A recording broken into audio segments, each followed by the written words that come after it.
Hello again everyone. I hope that you found the update on the preliminary pre-flight procedure and the exterior inspection useful. It prompted a few questions which I'll try to answer over the next few weeks. So this week I want to look at the CDU EFB pre-flight procedure and the pre-flight procedure captain and pre-flight procedure first officer. When considering the CDU EFB pre-flight procedure, it's important to appreciate that it includes both the captain and the first officer. Although normally the PF makes most of the CDU entries with PM verifying them. Of course, this can be varied as required.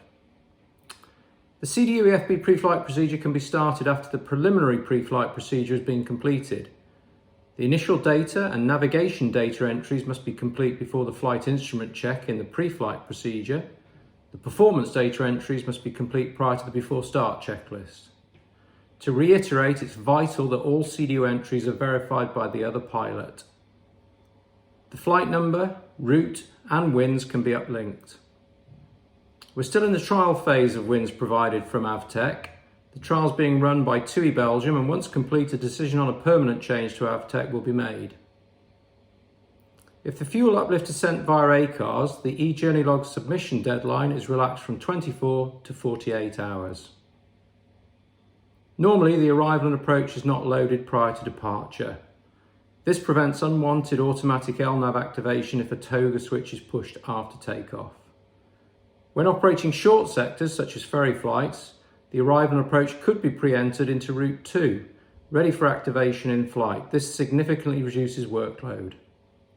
Let's watch the video covering the CDU EFB pre-flight procedure.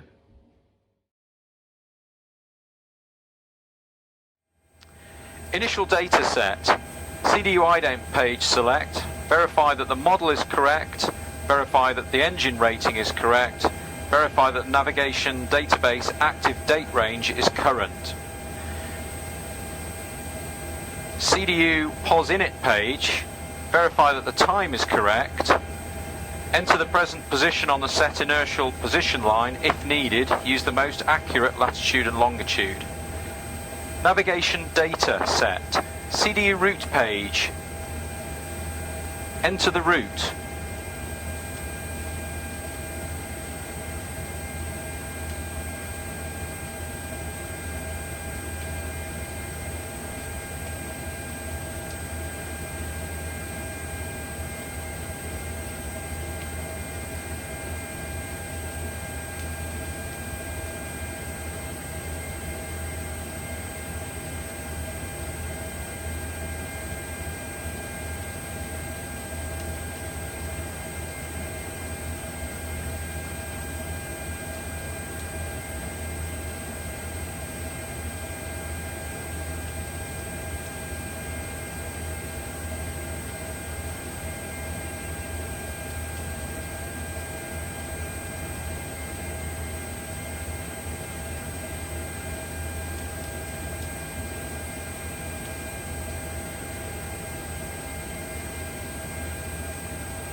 Activate and execute. CDU departures page. Select the runway or HUD takeoff.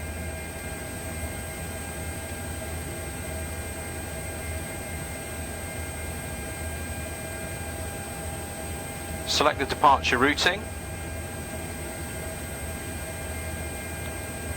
Execute. POSREF page 2.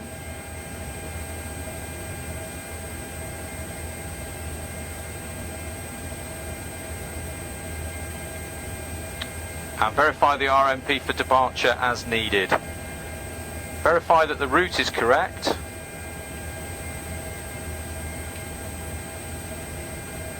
Check the legs page to make sure that the route complies with the flight plan. Nav radio page. Tune the navigation radios as needed. Electronic flight bag. Select Initialize Flight.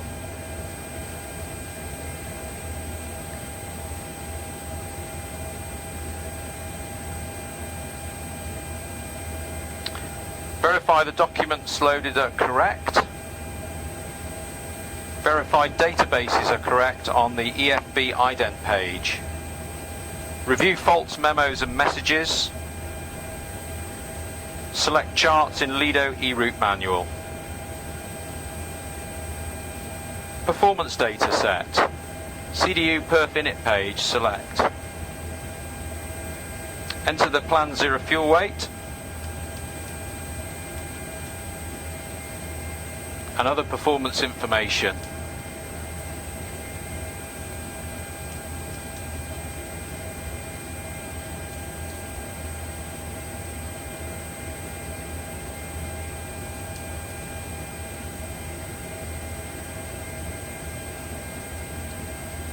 Verify that fuel on the CDU and the dispatch papers and ICAS agree. Verify that fuel is sufficient for flight. Verify that the gross weight on the CDU and dispatch papers agree. Thrust limit page. Verify that the outside air temperature is displayed. EFB performance tool. Select performance.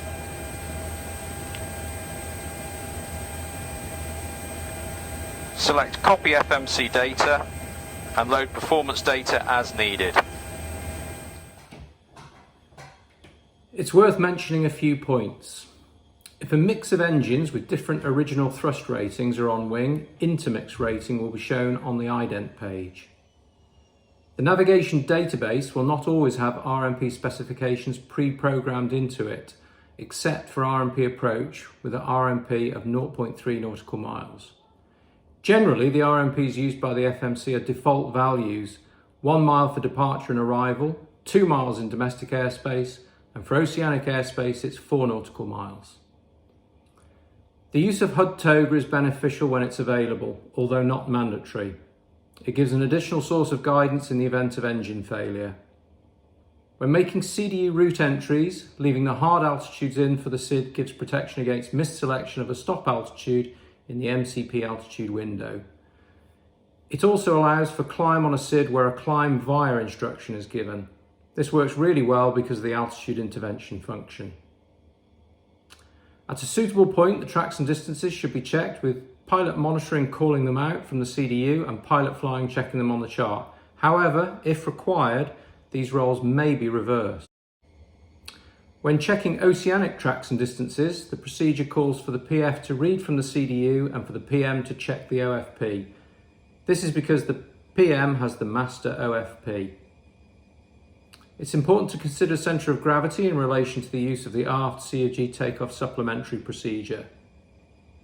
If time permits, load wind data prior to departure to optimise the vertical profile of the flight.